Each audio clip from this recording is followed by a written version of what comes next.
একটা সময় ছিল একজন ব্যাটসম্যানকে টেস্ট ক্রিকেটার হওয়ার আগে বছরের পর বছর কঠিন পরীক্ষার মধ্য দিয়ে যেতে হতো। কাউন্টি ক্রিকেট, ক্লাব ক্রিকেট থেকে দীর্ঘ ইনিংস খেলার অভ্যাস, সবকিছু মিলিয়ে একজন পূর্ণাঙ্গ ব্যাটারের জন্ম হতো। কিন্তু আজকের ক্রিকেটে কি সেই পথটা আছে? আমরা যদি বাংলাদেশের দিকে তাকাই, এবারই তারা সম্ভবত একটু বেশি লাল বলের ক্রিকেট খেলছে। অতীত দেখলে বোঝা যাবে বাংলার ক্রিকেটাররা খুব কম মানসম্মত লাল বলের ক্রিকেট খেলে এ পর্যন্ত এসেছে। সাউথ আফ্রিকার সাবেক ব্যাটার ড্যারিল কালিনান তার একটা আর্টিকেলে গুরুত্বপূর্ণ কিছু প্রশ্ন তুলেছেন। ওই আর্টিকেলের শুরুতেই কিংবদন্তি ইংলিশ ব্যাটার জিওফ্রে বয়কটের একটা কথা আনা হয়েছে। ব্যাটিংটা আসলে অ্যাঙ্গেল বা কোণের খেলা। শরীর, ব্যাট, হাত এবং বলের লাইনের মধ্যে নিখুঁত সমন্বয়ই একজন ব্যাটসম্যানকে সফল করে তোলে। বয়কট এমনটাই বলেছিলেন। কিন্তু আধুনিক ক্রিকেট আমাদের কি দেখায়? ম্যাকাইতে ২ ইনিংসের একটাতেও ১০০ রান পেরোতে পারেনি বাংলাদেশ। অস্ট্রেলিয়াও নিজেদের সেরা ব্যাটিং করতে পারেনি, বরং বাংলাদেশি পেসারদের সামলাতে বেশ হিমশিম খেতে হয় ম্যাকাইয়ের সাথে ডারউইনেও। একটা সময় কাউন্টি ক্রিকেট ছিল ব্যাটসম্যানদের বড় শিক্ষার জায়গা।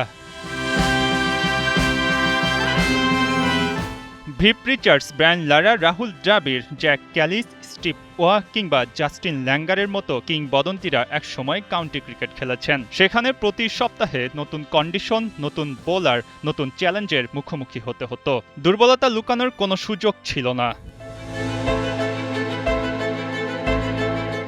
আজ সেই জায়গা দখল করেছে franchise cricket. IPL, Big Bash কিংবা অন্যান্য টি-20 লিগ তরুণ ক্রিকেটারদের প্রধান লক্ষ্য। টাকা, জনপ্রিয়তা এবং দ্রুত সাফল্যের কারণে ক্রিকেটারদের প্রস্তুতির ধরনও বদলে গেছে। কালিনানের মতে আধুনিক ক্রিকেটারদের বড় সমস্যা হলো তাদের একই সঙ্গে ৩ ফরম্যাটের জন্য প্রস্তুত হতে হয়, অথচ প্রতিটি ফরম্যাটের চাহিদা একেবারেই আলাদা।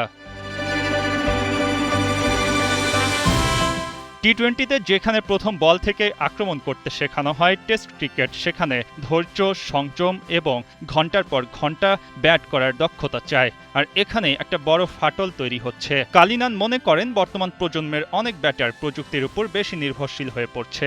বায়োমেকানিক্স, ভিডিও অ্যানালাইসিস, ডাটা সবকিছুই ব্যাটিংকে ব্যাখ্যা করতে সাহায্য করছে। কিন্তু ব্যাটিং শেখানোর ক্ষেত্রে তত্ত্ব অনেক সময় বাস্তব অভিজ্ঞতার জায়গা দখল করে নিচ্ছে। আগের প্রজন্ম আগে ব্যাটিং শিখত, পরে তার ব্যাখ্যা খুঁজে পেত। এখন অনেকেই আগে ব্যাখ্যা শেখে, তারপর ব্যাটিং শেখার চেষ্টা করে। ফলাফল সুইং, সিম কিংবা অতিরিক্ত বাউন্সের মুখে পড়লে অনেক ব্যাটারকে অসহায় দেখায়। অস্ট্রেলিয়ার অভিজ্ঞ ব্যাটার স্টিভ স্মিথের উদাহরণও টেনেছেন কালিনান। স্মিথের টেকনিক অর্থাৎ আধুনিক ব্যাকলিফট তার একটা উদাহরণ। একসময় ব্যাট স্বাভাবিকভাবে মাটি থেকে উঠে ব্যাক সুইংয়ে যেত। এখন অনেকেই শুরুতেই ব্যাটকে অনেক উঁচুতে ধরে দাঁড়ায়, কারণ এতে নাকি বেশি শক্তি তৈরি হয়। অনেক কোচ এবং ক্রিকেটার ভেবেছেন স্মিথের পদ্ধতি সবার জন্য আদর্শ।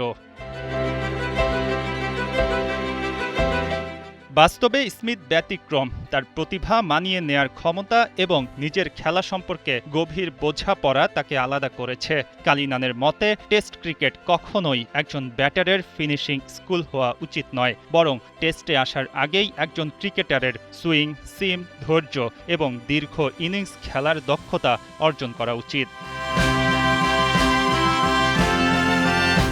বল এখনও আগের মতোই সুইং করে, অফ স্টাম্প এখনও একই জায়গায় দাঁড়িয়ে থাকে। ২২ গজ পিচও বদলায়নি, বদলেছে শুধু ক্রিকেটার তৈরির প্রক্রিয়া। আর সেই কারণেই হয়তো আজকের ক্রিকেটে ধারাবাহিক, দীর্ঘমেয়াদী এবং ক্লাসিক টেস্ট ব্যাটার খুঁজে পাওয়া আগের চেয়ে অনেক বেশি কঠিন। ড্যারিল কালিনানের বার্তা স্পষ্ট, প্রযুক্তি ক্রিকেটকে এগিয়ে নিতে পারে, কিন্তু গ্রেট ব্যাটসম্যান তৈরি করে না। গ্রেটরা তৈরি হয় সময়, অভিজ্ঞতা, ব্যর্থতা এবং কঠিন পরীক্ষার মধ্য দিয়ে। তাই ফিরতে হবে সেই পুরনো শিক্ষার পথেই। মঈন হাসান, ৭১।